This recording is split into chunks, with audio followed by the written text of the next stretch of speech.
это мое, вот это мое. Тут рыба, ягоды мороженые. Мария Сергеева проживает в спецдоме в Киясовском районе с 2007 года. Ее сын погиб, остались только внучки, а на подходе и второй правнук. Они живут в другом районе, но бабушку навещают часто. Переезжать Мария Сергеевна не хочет. По ее словам, лучше жить в родном месте.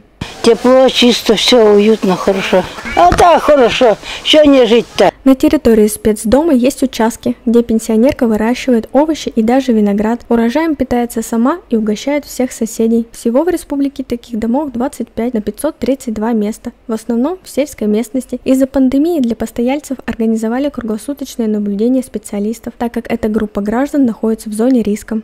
Здесь они проживают, вот я еще раз говорю, как в общежитии, все вместе, в разных, каждый в своей комнатке, и самостоятельно себя обслуживают. Поселиться в таком доме может любой пожилой человек или инвалид из Удмуртии, оказавшийся в трудной жизненной ситуации. Сейчас в спецдоме в Киясовском районе проживает около 40 человек. Главное отличие этого спецдома от других – здесь есть медпункт, где работает врач из местного ФАПа. Здесь она проводит прием.